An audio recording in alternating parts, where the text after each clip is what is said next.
अमारा को अपनी दादी का पुराना गांव वाला घर कभी पसंद नहीं आया।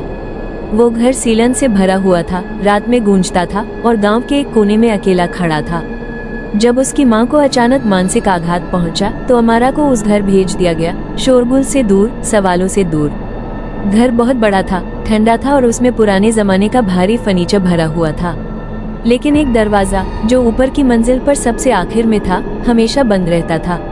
दादी ने सिर्फ इतना कहा, उस कमरे के पास मत जाना बेटा, वहाँ कुछ ऐसी चीजें हैं जिन्हें छेड़ना नहीं चाहिए। अमारा ने कभी सवाल नहीं किया जब तक कि एक रात उसे वो आवाज सुनाई नहीं दी। अमारा। रात के ठीक 3:03 बजे अमारा की नींद खुली। एक ठंडी हवा ने उसका चेहरा छू लिया जबकि सारी खिड़कियां बंद थीं। और फिर उसे वो आवाज सुनाई दी। वो आवाज धीमी थी, औरत जैसी थी, जैसे कोई उस बंद दरवाजे के पीछे से बुला रहा हो। अमारा का दिल तेजी से धड़कने लगा। वो धीरे धीरे हॉलवे की ओर बढ़ी। दरवाजा वही था, पर उसके पीछे कुछ हिल रहा था। अगली सुबह वो डरी हुई तो थी, लेकिन अब उसमें जिज्ञासा भी थी। वो अटारी में गई और ढूंढते हुए एक धूल से सनी लकड़ी की पेटी मिली। उसके अंदर उसकी माँ की डायरी रखी थी। डायरी में डर और भ्रम से भरी हुई बातें थी। वो आवाज मुझे फिर बुला रही है। मैं उसे शीशे में देखती हूँ। मुझे नहीं पता मैं कौन हूँ।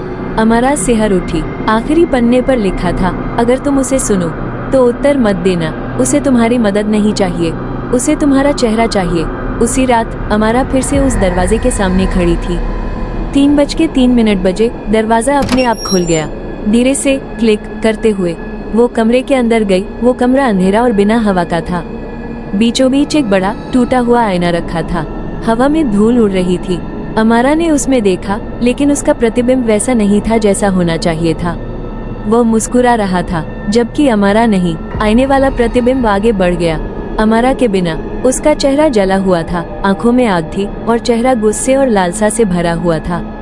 तेरी माँ ने मुझे एक बार मुक्त किया था, अब तेरी बारी है, अमारा चीखी, लेकिन उसकी आवाज कभी शीशे के बाहर नहीं पहुंची। सुबह अमारा नाश्ते की मेज पर शांत बैठी थी।